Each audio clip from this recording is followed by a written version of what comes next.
Hello everyone. Today I will discuss some examples on recursion tree method.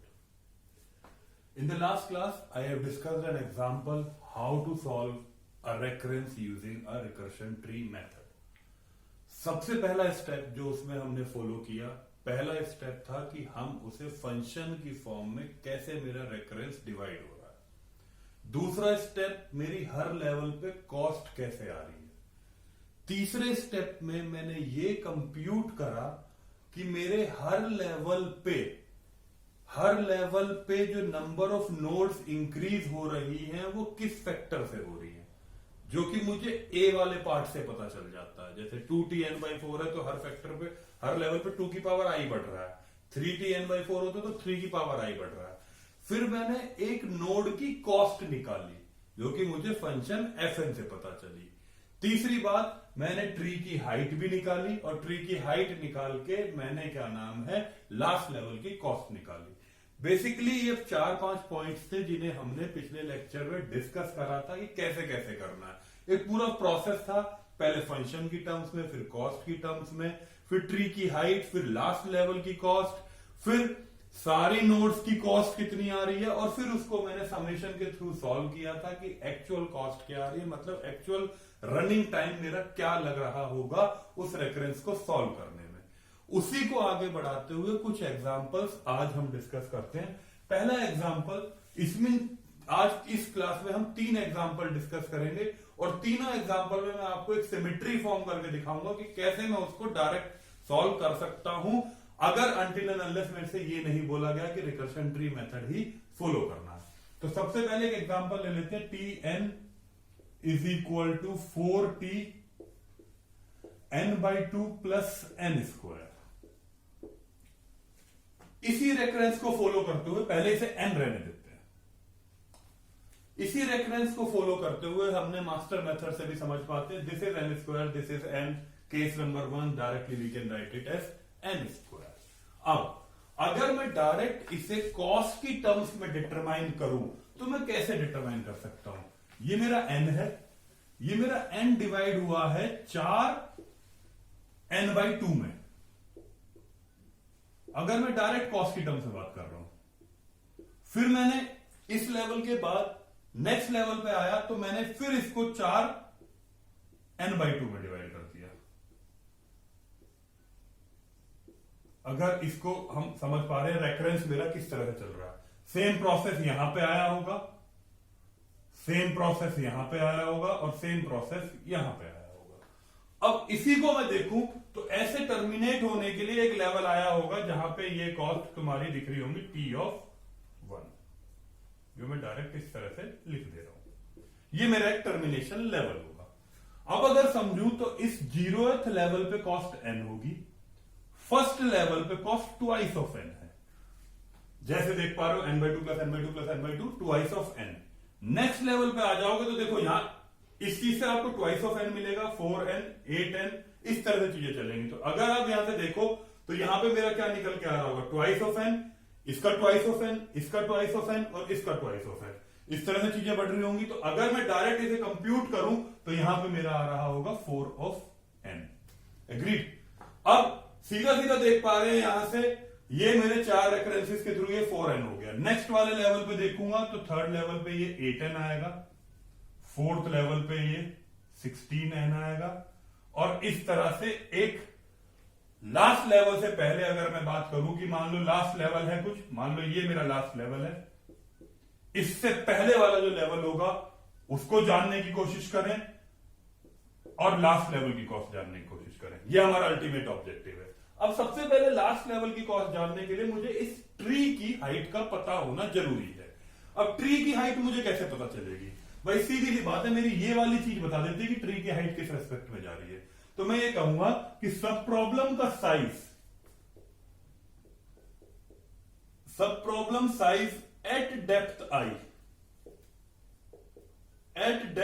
अगर देखूं और ये वो वाला लेवल देखूं जहां टर्मिनेट होना है, तो मैं यहां सिर्फ ये लिख रहा हूं n/2i is equal to 1, because terminating condition है। इस बेसिस पे मैं इसे कहूंगा n is equal to 2 of i। दोनों तरफ लॉग ले लूंगा तो इसे कह दूंगा i is equal to log n। इससे मैं ये बता पाऊंगा कि भाई मेरा जो ये ट्री है इसकी जो हाइट आ रही है वो log n आ रही है। अब जैसे ही मैंने ये डिटरमाइन कर लिया कि इसकी हाइट log n है, तो मैं यहां पे ये कह सकता हूं कि जहां ये टर्मिनेट हो रहा है that is the level number log n। इससे ऊपर वाला लेवल जो होगा वो log बेस 2 ऑफ n-1 हो रहा होगा।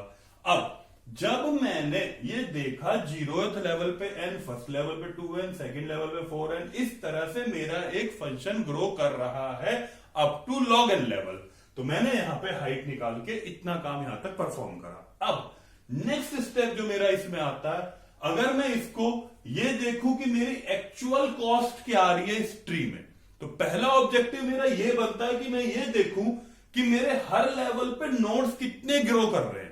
मतलब यहां एक नोड था, यहां 4 नोड थे, यहां 16 नोड हुए, तो ये ग्रो किस फैक्टर में कर रहे हैं? फैक्टर में किस में ग्रो कर रहे होंगे? जो मेरा यहां पे गिवन होगा, इस फैक्टर में मेरे ग्रो कर रहे होंगे।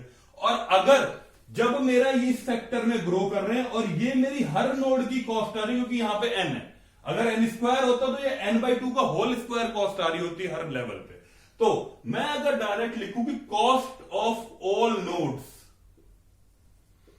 Cost of all nodes eight depth i, अगर मैं सारी नोड्स की कॉस्ट की बात करूं तो किसकी बात कर रहा हूं कि भैया सारी नोड कैसे हैं? सारी नोड आई 4 की पावर i से। और अगर कॉस्ट की बात करूंगा तो कॉस्ट कैसे मिल रही होगी? n/2 ऑफ i की पावर 1, क्योंकि यहां पे 1 ही दिख रहा है मुझे। अब ये n स्क्वायर होता तो पावर में 2 हो जाता। अब जब ये चीज निकल के आई तो मैं इसको ऐसे लिख सकता हूं n 4/2 का होल i। इस चीज को मैं कैसे लिख सकता हूं? n मल्टीप्लाइड बाई 2 की पावर i। ये चीज मेरा यहां से कंप्यूट हो सकता है। अब मुझे ये देखना है कि भाई मेरे लास्ट लेवल की कॉस्ट क्या है। अब लास्ट लेवल की कॉस्ट जानने के लिए इस i की जगह मुझे क्या पुट करना पड़ेगा? log n। अब जैसे ही मैंने इस i की जगह n इंटू 2 की पावर i में इस i की जगह log n पुट करा तो 2 की power log of 2 of n। Now what exactly this is? This is equal to n dot n log base 2 of 2. This is a formula which we use in logarithmic. And now what exactly the meaning of this? This is 1. So what we can say that n square is the cost which can be computed at last level. ठीक है, अब जब मैंने last level पे cost n square निकाल ली तो इससे पहले वाले लेवल पे कॉस्ट क्या होगी? अब मैं यहां तक समझने के बाद इस पे अगर आगे बढ़ूं तो मैं ये समझ पा रहा हूं कि ठीक है भाई, लास्ट लेवल तक की कॉस्ट निकल के आ गई और मैंने यहां तक का काम कंप्यूट करा। पहले सब प्रॉब्लम का साइज देखा, उसकी हाइट निकाली, हाइट निकालने के बाद सारी कॉस्ट के बारे में बात करी। अगर इस चीज को मैं ऐसे समझूं कि भाई मेरा रेकरेंस जो जनरेट हो रहा था वो कैसे हो रहा था? n plus 2n plus 4n plus 8n plus 16n plus dot plus theta of plus n square, theta of n square last level पे। ठीक है, अब अगर मैं यहां पे कहूं this is the cost which we have obtained at the last level and now what is this? This is the cost up to 0th level to log base 2 of n-1 level, and this is the cost at what level? log base 2 of n level. Now अगर मैं इस तरह के recurrence को analyse करूं तो मैं यहां से ये कहता हूं कि भाई अगर मैंने n कॉमन ले लिया तो मुझे अंदर मिल गया 1 प्लस 2 प्लस 4 प्लस 8 प्लस 16। इस तरह से मुझे ये एक अर्थमेटिक प्रोग्रेशन यहां से दिख गया। अब डायरेक्ट अगर मैं एक सम टू इन्फिनाइट टर्म्स या सम टू इन्फिनाइट टर्म्स की जगह अगर मैं सम टू एन टर्म्स की बात करूं तो अगर उस फॉर्मूले को लगाऊं तो यहां पे ये समेशन ऑफ व्हाट? i की value 0 to what? log base 2 of n-1, and what I am computing from this? This is what? This is exactly 2 की पावर i. How 2 की power i? If i is 0 then it is 1. 2 की power 1 is 2, 2 की power 2 is 4, 2 की power 3 is 8. This function is growing up to log n-1 level. Now, this part plus this theta of n square, as we all know, is the cost at the last level. Now, how this can be solved? This is basically a mathematics you all know. Now, how can this be solved is that n dot, if we apply sum to n terms formula of an AP, तो हम अगर AP का सम to N terms का formula लगाते हैं तो simple यहां पे क्या लिख रहे होंगे, ये चीज मेरी आ रही होगी 2 की जगह आ जाएगा log base 2 of n minus 1 upon 2 minus 1, जो आप सारे जानते हैं a r n plus 1 minus 1 upon r minus 1, that is the formula, plus theta of n square. Okay, अब इस चीज को अगर मैं सॉल्व करूं, what is this, this is basically n, तो how can we say that n dot n minus 1 upon 1 plus theta of n square. अब if we solve this, what we calculate is this is n square minus n plus theta of n square. Now what we can say from this, this is the computed time of what, from 0th level to log n minus 1 level, and this is the computed time of log n level. Now this is something minus and this is exact n square. अगर मैं machine में इसे run करूं तो ये वाले के comparative ये वाली चीज मेरा ज्यादा टाइम ऑक्यूपाई कर रही होगी। अब ये ज्यादा टाइम ले रही है तो इसके अंदर ये ऑलरेडी एग्जीक्यूट हो चुका होगा।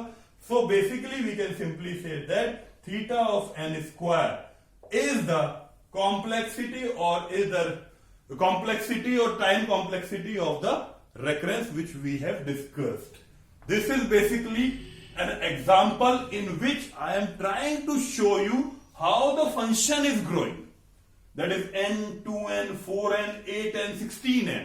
And if we come at the last condition here, this part plus this part, we are here at a situation either say this, both are n square. But there may be the cases in which function will decrease. That is, this is n. This will maybe n by 2. This may be n by 4. This may be n by 8. When this tends to decrease, it is but obvious that the cost obtained from this part will be the maximum cost. Because अगर last level की cost तक पहुंचेंगे और मेरा function बार बार decrease कर रहा है तो लास्ट लेवल की कॉस्ट तो हमेशा कम आ रही होगी comparative to the cost obtained from this, जैसा कि आपने प्रीवियस एग्जांपल में देखा था 3t(n/4) प्लस n स्क्वायर में। जब मेरी फंक्शन डिक्रीजिंग मोड में है, मेरे ये पैरामीटर हर लेवल पे कॉस्ट डिक्रीज कर रही है, तो मेरा जो आंसर आ रहा होगा वो इससे आ रहा होगा। अब अगर मेरा फंक्शन ग्रो कर रहा है जैसे मैं यहां पे देख रहा था, तो भाई खुद सोचो ना, इस लेवल पे n, इस पे 2n, इस पे 3n, 4n, 8n, 16n, कहीं जाके nth लेवल तक जाएगा जिसे मैं इसकी हाइट कह रहा हूं, और nth लेवल तक जाएगा तो बट ऑब्वियस हर लेवल पे n जा रहा है तो n into n square n ही हो रहा होगा, जो कि n स्क्वायर रिटर्न हो रहा होगा। Hope all have understand this lecture. In the next lecture, I will discuss some other examples of this in order to make it more clear. Thank you.